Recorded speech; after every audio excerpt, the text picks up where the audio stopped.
Undaunted.Life, a man's podcast. I'm your host, Kyle Thompson. Let's get into it.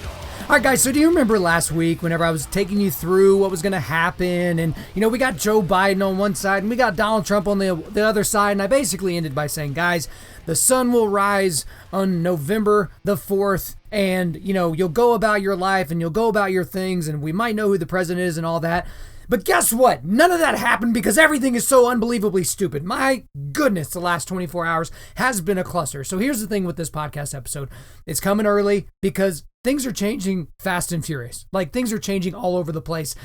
I've got a lot of things going on. You've got a lot of things going on. This certainly isn't helping. So I'm just going to give you some basic thoughts and let you get back into the stupid day that you're probably leading and the stupid news that you're watching where nobody actually knows anything. So let me start calmly with how I felt yesterday. So I told you in last week's episode, the Donald Trump episode, that likely by the time you heard that episode, I will have already voted for Donald Trump. I plan to go vote early. I went to the voting station 30 minutes before it opened. It was 40 degrees and raining, and the line was already wrapped around the church. It looked to be a 3 or 4 hour wait. So I had to go get some things done for work. So I couldn't really do that. So I was like, I'll just wait until Tuesday. So I go to my polling station yesterday.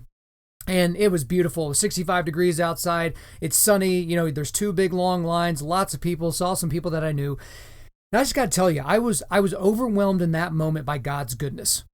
Like, I was literally sitting there, just listening to a podcast, just chilling in the line. And I was just overwhelmed that I lived in a country like the United States where every 4 years, since 1788, every 4 years, we've had a general election. And that was during world wars. We saw general elections during the Great Depression, a general election, any social unrest or upheaval. We've always had a general election, right? And that is a feat that is so amazing and miraculous for humanity and modernity that it was just incredible to see that. And I was so very proud that we lived in a country and I lived in a state and in a city where I wasn't worried about, terrorists coming trying to bomb us while we're in line or anything like that. Now, I was strapped and ready to go in case something like that went down. But at the same time, I wasn't really worried about that. I wasn't really worried about somebody standing outside the door intimidating me or looking over my shoulder and, seeing the buttons that I picked or whatever. So I was very overwhelmed by that moment. Once I made my way inside, as I told you last week, I intended to vote for Donald Trump, which I did. We also had some state questions and some state races here in the state of Oklahoma, sheriff, and some other representatives and things like that. And, whenever I got into the voting booth, I did a quick kind of tweet prayer, like literally just in my brain, not actually on Twitter, so don't go looking for it. And, just prayed for God to guide me in that moment, if there were any last minute adjustments I needed to make, and I didn't see any. And then I proudly voted for Donald Trump for president and proudly voted for the other folks that I voted for on my ballot and for the state questions. But we're not going to sit here and talk about the state questions. But almost immediately, so I have the relief, I put my thing, in the counting machine, I get my sticker, I move on with my day. And just the level of anxiety and stress started to bubble up, which you could imagine, right? So think about it for a lot of you guys, you get done voting, but then there's the hours and hours of anticipation as to where your state's going to end up, where the rest of the country is going to end up, all the stuff that's outside your control. But the thing that I've done in the past years to kind of deal with like sports anxiety, like sports craziness, which I've talked about on this podcast before, guys worshiping at the altar of sports and losing their minds over, the goings on of 20-something-year-old athletes, is I will just unplug entirely. That's how I deal with it. So I'm a huge St. Louis Cardinals fan, so I don't watch St. Louis Cardinals playoff games. And you might think that's insane. You're not an actual fan. It's like, no. You live and die on every pitch in a game, and there's hundreds and hundreds of pitches, and you just can't do that. Like, I'm not going to be the dad that freaks out at a baseball game or a football game or a UFC fight, in front of my child. I'm just not going to be that guy. I've made that decision. And so I just unplug entirely. So I did the same thing last night. I went and trained jiu-jitsu, right? I don't get a lot of nighttime classes in now because I'm doing more daytime classes to help with the baby and all that. You get the idea. But I went and did jiu-jitsu. It was a hard class, got some hard rounds in at the end, was super exhausted, came home. And my wife had the news on. She was watching the news, watching some of the stuff coming in, and I would kind of peek in here or there. But as soon as she went to, basically put the baby down for the night, I just turned the television off. And, I took my time, helping out with the baby. I took care of dinner for myself, and then I went and showered up. And then basically when I got in bed, I turned on some YouTube and watched some documentary stuff. And I just was trying not to pay attention at all to the election. Right. And so I was talking to some people. I was getting text messages, and, I'm getting these messages from my friends that are like, oh, it's 8:30 and now Donald Trump's all of a sudden the odds-on favorite in Vegas to win the election. And Vegas doesn't have a huge priority in losing money. That's not one of their top priorities. And then I saw, oh, Trump's a minus 200 favorite. Now he's a minus 300 favorite. An hour later, he's a minus 875 favorite to win. It's over with. I have a friend that works for the Donald Trump campaign, and he's like, Kyle, it's over. Like, we're winning in Pennsylvania. We're winning in Michigan. We're not so sure about Arizona, but we're winning in Wisconsin. We're winning in North Carolina. Pack it up. It's over. Like, we've got Texas. We've got Florida. We got everywhere else. It's over. But things just kept changing, right? And then as the night went along, Trump's chances of winning were going down. And, some people are like, oh, it's just because a lot of money was coming in on Trump. And so the line's moving and all that. So just kind of a stressful evening. But I finally just unplug and, I take a couple of melatonin and I go to sleep. And then I wake up this morning and I don't even fully recognize the world that I'm living in, right? The level of chaos. And I had a feeling this was going to happen. It was kind of a, wishful thinking that we would wake up on the 4th, know who president is and kind of move on. But that's not what's happening. And guys, I'm going to release this right after I'm done recording it, because by the time it hits your ears, everything that I could possibly say in terms of an update on the election is going to be faulty, or it's going to have changed. Because the last news I saw is that the Donald Trump administration has already called for a recount in the state of Wisconsin. There has been a lot of malarkey, to use a Joe Biden term, going on with some of the counting. One thing specifically, in the state of Michigan, okay, which was a state that when I went to bed, Trump was up decently, within the margin of error. He was up in that state. And then all of a sudden, and I'm pretty sure this has been corroborated at this point, all of a sudden, 138,339 ballots were found, quote unquote, found in Michigan in the middle of the night. After everyone except for a few newscasters had gone to sleep, they found 138,339 ballots. And the interesting thing about these ballots is all 138,339 were cast for the same candidate. You want to take a wild guess which candidate they were cast for? It was Joe Biden. So all of these ballots from this one area of the country, all of a sudden, all come in for Joe Biden. How interesting. There might be a plausible explanation and a realistic explanation for this. And I don't have a tinfoil hat on, and I'm not a conspiracy junkie, but my goodness, like I immediately thought of it this way. Sunday nights at our little fight club, our little jiu-jitsu book club that we do, we have between 12 and 20 guys that show up on any given Sunday. And I don't know that I could get all of those guys on any given Sunday to agree on anything, to agree on who's going to win, the next big UFC fight, or agree to the next time we should go camping, or agree on, what we should eat the next time we all get together. Like, I can't get them to agree on anything. And you're telling me that 138,339 people all had the same idea about who they were going to vote for? And guys, before you think I'm being, right-leaning Republican on this, I would say the same thing if they all came in on Trump or the Libertarian candidate, whoever that was, or Kanye, or literally anybody. That stinks to high heaven. And what's making it worse right now is that Twitter is blocking all of the tweets that they can find from conservatives or conservative news outlets pointing out the nonsense going on in Michigan with the count right now, including Donald Trump. So a lot of you guys know who Matt Walsh is. He works at the Daily Wire, but Matt Walsh put a tweet out there basically questioning what was going on in the state of Michigan. Donald Trump retweeted it, right? And then all of a sudden the tweet is inaccessible. You can't retweet it. You can't like it. You can't even read it. And that is happening a lot. I literally just got through looking at Donald Trump's Twitter profile, and like 4 out of the last 20 things that he's tweeted are completely blocked because I think they're talking about the Michigan recount. And then we're seeing stories within the last couple hours about some nonsense going on with the count in Arizona and some ballots that have been magically found in the state of Georgia, right? There's so much craziness going on. And guys, again, this isn't the update, right? I'm not the news guy giving you the updates. It's going to change like crazy. But what it has caused an unbelievable amount of stress and anxiety. Okay? And not just for individual people, for the markets, for people in other countries. Because guys, this is going to take weeks, not days, to figure out. Weeks. And guys, I've purposely not listened to anybody this morning, right? I listened to Albert Mohler, but he was talking about the election, but I haven't listened to anybody with the Daily Wire. I haven't listened to any Fox News. I haven't, seen what Mark Levin thinks about everything. Like, I haven't thought about those things. But at the same time, I'm just like, gosh, Like, what are we going to do? Like, what is happening? Like, how can we have a country that is this amazing, that is this advanced, and we can't count things properly? All right, this one goes into this bucket. This one goes into that bucket. How are we messing this up? It's simply stunning to me. And so I was text messaging myself. What am I, 80 years old? I was sending texts to myself over the last, 12 to 14 hours or so. And so I'm just going to kind of run down some of my random thoughts. So one is just, why would anyone listen to pollsters like ever again? Like, my goodness, even if Donald Trump ends up losing, like legitimately losing, all the polls were completely wrong.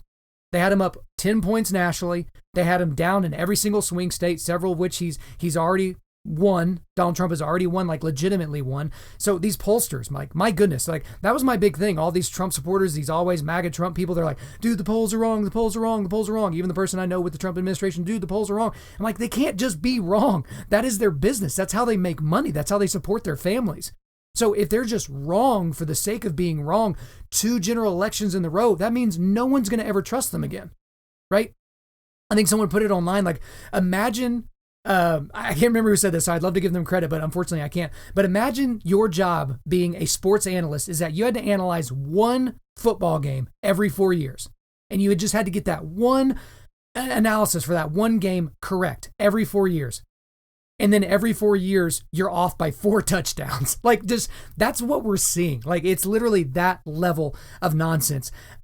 Here's the other thing that I think that we're working with right now, because I'm feeling that stress, I'm feeling that anxiety, the pressure of all this, because it's like we still don't know, who's won the Senate. We still don't know if Republicans have retained the Senate or if it's flipped Democrat. The one thing we do know for sure is that the House of Representatives has got even deeper blue. There's even more progressives. All 4 members of the squad, unfortunately, were reelected in their campaigns. Dan Crenshaw was as well. So thank you for that, at least for those folks down there in Texas that voted for him. But those are the things that we know at this point. So there's a lot of things that are unknowable. So what if the Senate flips blue and so does the White House? Like, I can't imagine what the next 2 years are going to look like, especially for Christians, right? I can't really imagine, or really any person of faith. But most everyone that I know can mentally work through their candidate losing. Whether, they're on either side of a local sheriff's election or the general election, all the way up to president. Most everybody can work through their candidate losing. They can get there mentally where it's like, okay, I can accept this and I can start to move on. But not when there's all this shady stuff going on. So there's so much shady stuff, chicanery and malarkey and whatever else Biden would say. But it's keeping people from being able to process the emotions that they're invariably going to have to process at some point. Trump supporters are going to have to process him winning or losing. You don't really have to process winning as much as losing.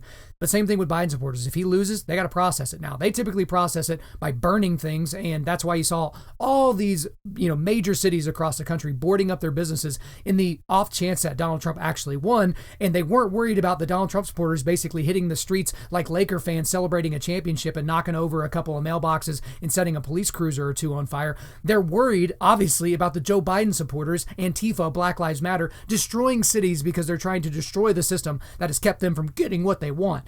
Some other things that I've kind of thought about is there's a little bit of relief that I'm finding last night and on a day like today. And the big relief that I'm getting is that there are a lot of highly trained and, for the most part, highly paid people whose only job is to worry about whether or not the ballots are counted properly. There is not a damn thing I can do about it. Like, there are literally lawyers. There are pollsters. There are, commissioners. There are people that work for the Biden and the Trump campaign. And guess what? I am none of those people. All I could do is cast my ballot and sit and wait and do everything else that is within my control, because this is not within my control whatsoever. Not whatsoever. Okay? There's just nothing you can do, guys. Unless you're the one collecting or counting the ballots, there's nothing you can do. So there's really no reason to fret. I know there's a lot of guys right now that think Trump's already won and they're up in arms and they're ready to go. And it's just kind of like, chill, bro. Like, we don't know anything yet. Like, it seems like some pretty bad stuff has gone down. And if it's found out that that's true, I can't imagine what's going to happen. I was never one of those people that thought that Donald Trump was going to just, sit in the White House and be forcibly removed by the military or by the Secret Service or something like that because he just couldn't accept the fact that he lost. I think it would be pretty apparent and pretty clear that if he just lost in all these states, like he loses Pennsylvania, loses North Carolina, loses Florida, loses Ohio, Minnesota, Wisconsin, Iowa, Arizona, all these battleground states, and it seemed like all the counts were right, all the machines were working, nobody was, being stopped or any of those types of things from voting, I think he would have accepted, clearly he would have accepted it.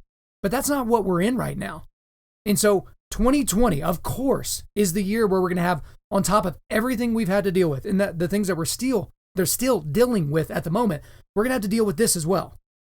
Like, the thing that's crazy about this is the ongoing anxiety and the fodder for conspiracy theorists is just going through the roof, okay?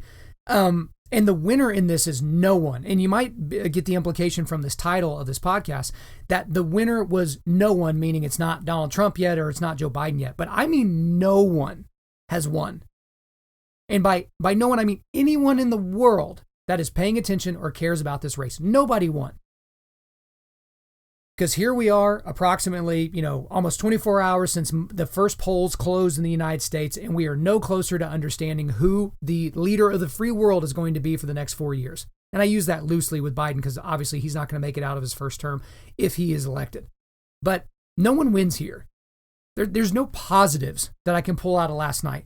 And to be frank with you guys, I haven't even had enough time or bandwidth to check in on the Oklahoma races that I know are solidified. And these are people that are going to have a direct effect on my life. These state questions that are going to have a direct effect on my state taxes and the things that I do for my family and the decisions that are made here on the local level. I haven't even had time to check those.